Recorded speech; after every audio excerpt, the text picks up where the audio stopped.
Class 9th welcome to learn with Zenith Guru. मैं हूं निकी पंडित और आज की क्लास में हम करेंगे evaporation and factor affecting evaporation. ये इस चैप्टर का लास्ट टॉपिक है। ठीक है, स्टार्ट करते हैं। सबसे पहला है इवापोरेशन। तो इवापोरेशन क्या होता है? देखो, लास्ट क्लास में हमने डिस्कस किया था difference between evaporation and boiling point. Boiling point के लिए हमें एक टेम्परेचर चाहिए होता है। ठीक है, एक फिक्स टेम्परेचर चाहिए होता है, उसी टेम्परेचर पे हम बोलते हैं कि ये इसका बॉइलिंग पॉइंट है। बट इवापोरेशन के लिए हमें कोई टेम्परेचर नहीं चाहिए होता। इवापोरेशन जो होता है वो सरफेस फिनोमिना होता है। ठीक है, it is surface phenomena.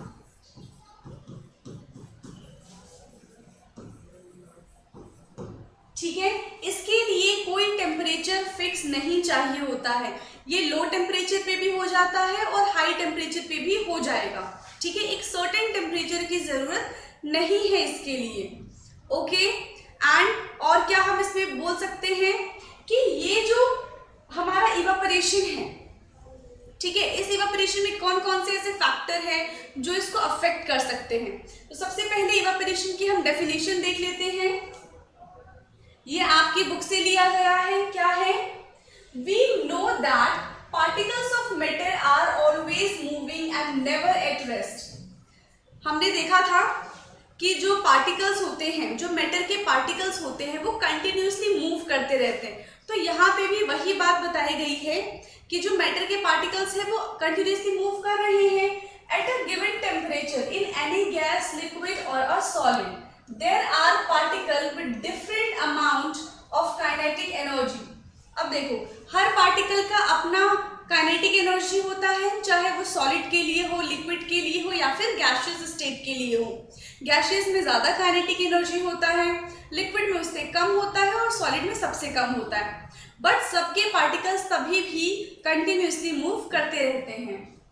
In case of liquid, a small fractions of particles at the surface having higher kinetic energy is able to break away from the forces of attraction of other particles and get converted into the vapors। जो liquid के particles होते हैं, liquid के जो surface particles होते हैं, जो top layer वाले पार्टिकल्स होते हैं, वो क्या करते हैं, एनर्जी को ग्रैब करके उनके बीच में जो फोर्स ऑफ अट्रैक्शन होता है उनको ब्रेक करके, उनके फोर्स ऑफ अट्रैक्शन को कम करके क्या करते हैं, वो खुद को चेंज कर लेते हैं वेपर स्टेट में, गैसियस स्टेट में। ठीक है, this phenomena of changing of liquid into vapour at any temperature, जब लिक्विड वेपर में कन्वर्ट हो जाता है, उसकी कन्वर्जन में कोई फिक्स टेम्परेचर नहीं होता। ठीक है, उस फिनोमिना को हम कहते हैं evaporation. Below it's boiling point is called evaporation. जैसे कि बॉइलिंग पॉइंट अगर मैं वाटर की बात करूं तो वो 100 डिग्री सेल्सियस है। ठीक है, लेकिन अगर कहीं हम पानी बाहर रख देते हैं तो 100 डिग्री सेल्सियस होने से पहले भी उसका इवापोरेशन हो जाता है। लेकिन किसका इवापोरेशन होता है? सिर्फ सरफेस वाली जो फर्स्ट लेयर होती है उसका इवापोरेशन होता है। क्लियर है इवापोरेशन? इसके बाद है हमारा फैक्टर अफेक्टिंग इवापोरेशन। ऐसे कौन कौन से फैक्टर हैं जो इवापोरेशन को इफेक्ट करते हैं? सबसे पहला है सरफेस एरिया। सरफेस एरिया, अब देखो सरफेस एरिया कैसे? जितना ज्यादा सरफेस एरिया होगा उतना ज्यादा इवापोरेशन होगा। क्यों? क्योंकि इवापोरेशन एक सरफेस फिनोमिना है। ठीक है, वो सिर्फ टॉप लेयर वाले को ही इवापोरेट कर सकती है। फिर टॉप लेयर वाले इवापोरेट हो जाएगा, फिर जो टॉप लेयर पे पार्टिकल्स आएंगे उनको वो इवापोरेट करेगा, इसलिए सरफेस एरिया है। ठीक है, क्या हो जाएगा? लार्ज सरफेस एरिया, मोर इवापोरेशन। ओके, सेकेंड क्या है? टेम्परेचर। टेम्परेचर कैसे? जितना ज्यादा टेम्परेचर होगा इवापोरेशन उतना ज्यादा होगा। ठीक है, evaporation increase with increasing temperature. Third है humidity.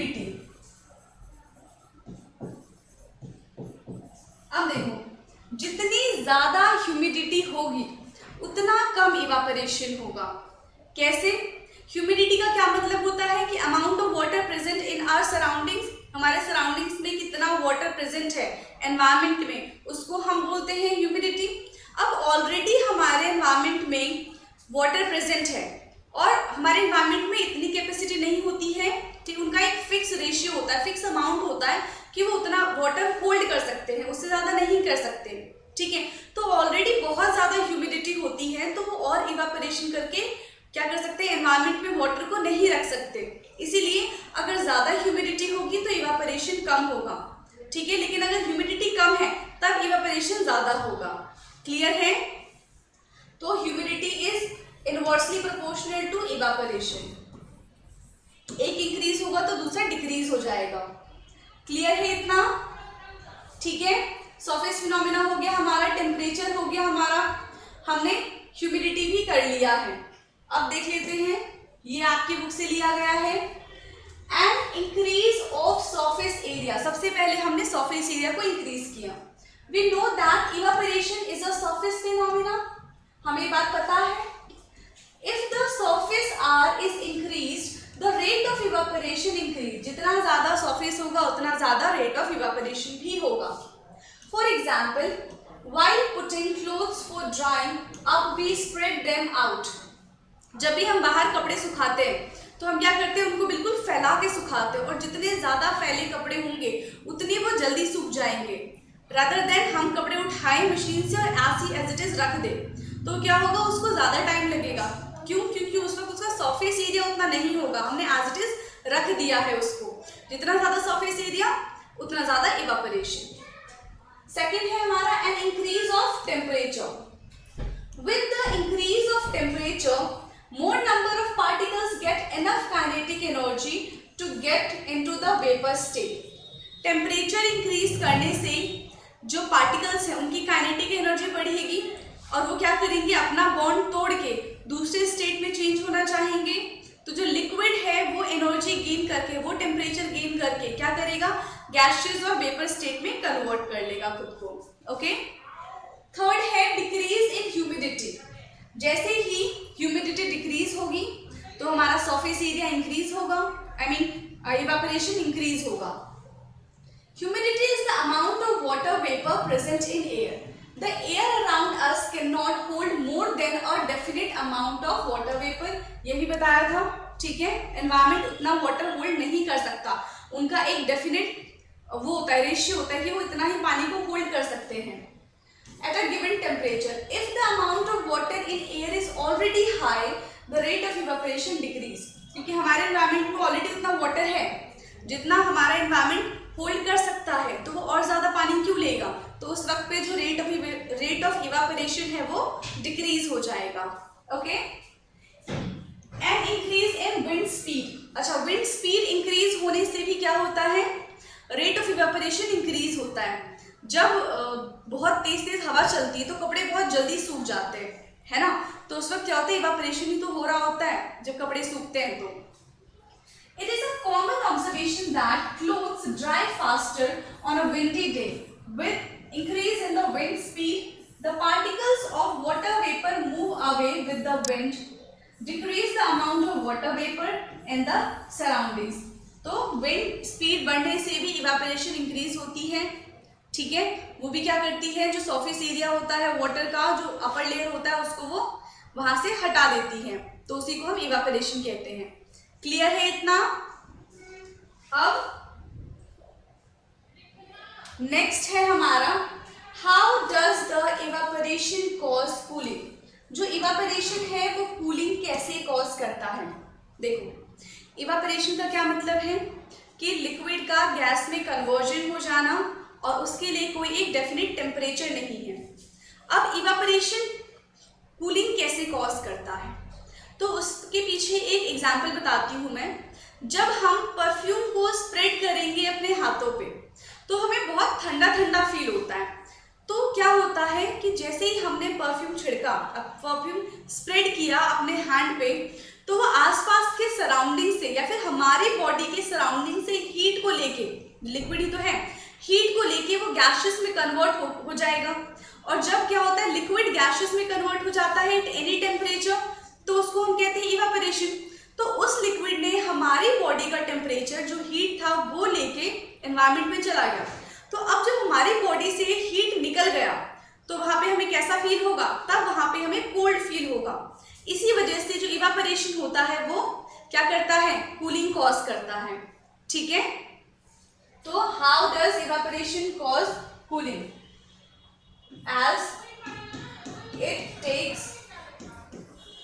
as it takes heat from surroundings और our body, या तो सराउंडिंग से अगर बात करें तो, या फिर हमारे बॉडी से भी, as it take heat from surroundings और our body and convert a liquid into vapor, और उस लिक्विड को क्या करता है, वो वेपर में कन्वर्ट कर देता है। As it take heat from the surroundings और the body and convert liquid into the vapour. ठीक है, when heat release we feel cold. जब हमारी बॉडी से हीट रिलीज हो जाता है उस वक्त हमें वहां पे कोल्ड फील होता है। ठीक है, ये देखो क्या है, in an open vessel the liquid keeps on evaporating. जब हम कहीं पे भी हम पानी रख देंगे, जैसे बाल्टी में पानी रख दिया या फिर बोल वगैरह में हमने पानी रख दिया ऐसे खुले में, तो क्या होता है धीरे धीरे धीरे धीरे वो कम होता रहता है। उसके पीछे का क्या रीजन है, evaporation. Okay, the particle of liquid absorb energy from the surroundings. उस पार्टिकल ने, उस वाटर के पार्टिकल ने क्या किया, एनर्जी एब्जॉर्ब किया सराउंडिंग से, to regain the energy lost during evaporation. This absorptions of energy from the surroundings make the surroundings cold. जो भी उसने एनर्जी ली है, ठीक है, एनर्जी लेके क्या करेगा, उसके अंदर काइनेटिक एनर्जी आएगी तो वो जल्दी इवापोरेट हो जाएगा। तो वो एनर्जी लेके, उसका हीट लेके वो क्या हो गया, वेपर में कन्वर्ट हो गया, तो वहां पे हमें कोल्ड फील हो जाएगा। ओके, नेक्स्ट है हमारा, why should we wear cotton cloth in summer. हमें समर में कॉटन क्लॉथ्स क्यों पहनने चाहिए? ठीक है, क्यों? क्योंकि जो कॉटन होता है वो गुड एब्जॉर्बेंट है। ठीक है, गुड एब्जॉर्बर है, वो स्वेट को एब्जॉर्ब कर लेता है ना। इसीलिए हम क्या करते हैं, कॉटन के क्लोथ्स पहनते हैं समर में। आपके बुक से आंसर बताती हूं मैं, इसमें क्या है, during summer we perspire more because of the mechanisms of our body which keep us cool. We know that during evaporation the particle at the surface of the liquid gain energy from the surroundings or other body surface and change into vapor. The heat energy equal to the latent heat of vaporization is absorbed from the body, leaving the body cool. Cotton, being a good absorber of the water, helps in the absorbing the sweat and exposing it to the atmosphere for easy evaporation. देखो क्या कह रहे हैं कि यहाँ पे क्या होता है कि इवापोरेशन होता है। ठीक है, इवापोरेशन होने से क्या होता है कि वो हमारे बॉडी का जो हीट है, क्योंकि जब हमें स्वेट आ रहा होता है तो वो लिक्विड में होता है, उससे हमारी बॉडी का हीट लेके लिक्विड को गैसेस में कन्वर्ट कर देते हैं, तो उस वक्त हमें कोल्ड फील होता है। लेकिन वहीं अगर हम कोई दूसरा मटेरियल का कपड़ा पहनेंगे, ठीक है, तो वो गुड एब्जॉर्बर नहीं है वाटर का। यहाँ पे क्या है, कॉटन जो है वो गुड एब्जॉर्बर है वाटर का, तो इसीलिए यहाँ पे इवापोरेशन इजीली हो जाता है।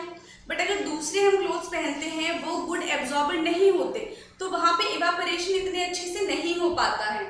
ठीक है, इसी वजह से हमें समर्स में कैसे क्लोथ्स पहनने चाहिए, कॉटन के क्लोथ्स पहनने चाहिए, वहाँ पे इवापोरेशन बहुत अच्छे से होता है।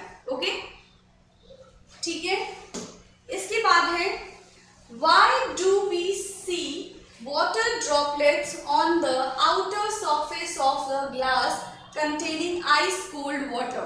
ये तो आप लोगों ने देखा होगा, जब भी आप ग्लास में ठंडा पानी लेते हो, ठीक है, तो ग्लास के बाहर वाटर के ड्रॉपलेट्स आ जाते हैं।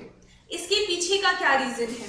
इसके पीछे का रीजन है जो हमारे एनवायरमेंट में, जो हमारे सराउंडिंग्स में गैसेस प्रेजेंट होते हैं उनका टेम्परेचर क्या होता है, लो हो जाता है, काइनेटिक एनर्जी कम हो जाती है। जब काइनेटिक एनर्जी कम होगी तो जो पार्टिकल्स होंगे, पहले कितने दूर दूर थे, एयर की बात कर रही हूँ मैं, ठीक है, हमारे एनवायरमेंट में जो एयर है उसकी पार्टिकल्स काफी दूर दूर है, काइनेटिक एनर्जी कम होने से इसके पार्टिकल्स बहुत पास पास आ जाएंगे। अब जब पार्टिकल्स पास आ गए तो इनके बीच का जो गैप है वो क्या होता है, इतना बन जाता है कि ये खुद को लिक्विड में कन्वर्ट कर लेते हैं। जब एक गैसियस खुद को लिक्विड में कन्वर्ट करता है उस प्रोसेस को हम बोलते हैं कंडेंसेशन। तो कंडेंसेशन प्रोसेस की वजह से जो ग्लास के बाहर हमें वाटर ड्रॉपलेट्स दिखाई देते हैं, ठीक है, क्यों, क्योंकि एनवायरनमेंट में जो एयर प्रेजेंट है वो अपनी एनर्जी को लॉस कर देता है, काइनेटिक एनर्जी कम हो जाती है, वो खुद को लिक्विड में कन्वर्ट कर देता है और फिर हमें वो ग्लास के बाहर ड्रॉपलेट्स की फॉर्म में दिखाई देता है। ठीक है, इसका आंसर क्या हो जाएगा? Let us take some ice cold water in a tumbler. Soon we will see water droplets on the outer surface of the tumbler. The water vapor present in air on coming in contact with the cold glass of water loses energy and get converted to liquid state, which we see as a water droplet. ठीक है, जो surroundings के air होते हैं वो अपनी energy को loose कर देते हैं और लिक्विड में कन्वर्ट हो जाते हैं। क्लियर है? ठीक है, तो यहाँ पे हमारा चैप्टर तो वैसे खत्म हो चुका है अभी, बट हमने क्वेश्चन आंसर नहीं किया है। देखो स्टार्टिंग से अगर हम देखें तो आज मैंने आपको यहाँ से इवापोरेशन से पढ़ाया है, इससे पहले का हमारा सब कुछ क्लियर है। ठीक है, इवापोरेशन से हमने पढ़ा है और ये वाले क्वेश्चन हमने कर लिए थे लास्ट क्लास में। Evaporation done, factor affecting evaporation done, यहाँ पे ये सारे फैक्टर्स हैं जो कि हमने डिस्कस कर लिए हैं। इसके बाद आता है, ये हमने देख लिया why should we wear cotton clothes in summer, क्योंकि मैंने सारे आंसर आपको बुक से ही बताए हैं। ठीक है, तो दोबारा से मैं इस बुक की रीडिंग नहीं करवाऊंगी, आप एक बार खुद से रीड कर लेना इसको। ओके, और यहाँ पे हमारा चैप्टर खत्म है। प्लाज्मा और बोस-आइंस्टीन कंडेंसेट के बारे में मैंने आपको तब बता दिया था जब हम स्टेट्स ऑफ मैटर पढ़ रहे थे। क्लियर है? Chapter done. क्वेश्चन आंसर करेंगे हम नेक्स्ट क्लास में, इंटेक्स वाले पहले और फिर एक्सरसाइज। ठीक है, क्लियर है? अब आपका काम क्या है, क्योंकि हमारा चैप्टर खत्म हो चुका है तो क्वेश्चन आंसर करने से पहले एक बार अच्छे से रीड करना है, उसको हाईलाइट करना है और जो भी डाउट होगा वो आप मुझसे पूछ सकते हैं। क्लियर है इतना? तो आज की क्लास में यहीं पे एंड कर रही हूँ, मिलते हैं नेक्स्ट क्लास में और नेक्स्ट क्लास में हम करेंगे in text questions. Okay, thank you.